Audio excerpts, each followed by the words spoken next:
नमस्कार. हवामानाचा अंदाज व इशारे यात आपले स्वागत आहे. आज दिनांक 4 ऑगस्ट रोजी कोकण गोव्यात बहुतांश ठिकाणी तर मध्य महाराष्ट्र, मराठवाडा व विदर्भात बऱ्याच ठिकाणी तर उद्या दिनांक 5 ऑगस्ट रोजी कोकण गोव्यात बहुतांश ठिकाणी, मध्य महाराष्ट्र व विदर्भात बऱ्याच ठिकाणी तर मराठवाड्यात काही ठिकाणी पाऊस पडण्याची शक्यता आहे. इशारे. उद्या दिनांक 5 ऑगस्ट रोजी रायगड, पुणे जिल्ह्याचा घाट विभाग येथे तुरळक ठिकाणी जोरदार ते अतिजोरदार स्वरूपाचा पाऊस पडण्याची शक्यता आहे, म्हणून त्या ठिकाणी ऑरेंज अलर्ट देण्यात आलेला आहे. आज दिनांक 4 ऑगस्ट रोजी रत्नागिरी, सिंधुदुर्ग, नाशिक, पुणे, कोल्हापूर, सातारा जिल्ह्याचा घाट विभाग येथे तुरळक ठिकाणी जोरदार स्वरूपाचा पाऊस पडण्याची शक्यता आहे.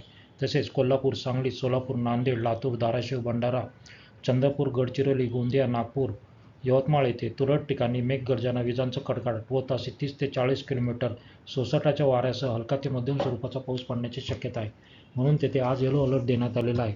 उद्या दिनांक 5 ऑगस्ट रोजी रत्नागिरी, सिंधुदुर्ग, नाशिक, कोल्हापूर, सातारा जिल्ह्याचा घाट विभाग येथे तुरळक ठिकाणी जोरदार स्वरूपाचा पाऊस पडण्याची शक्यता आहे.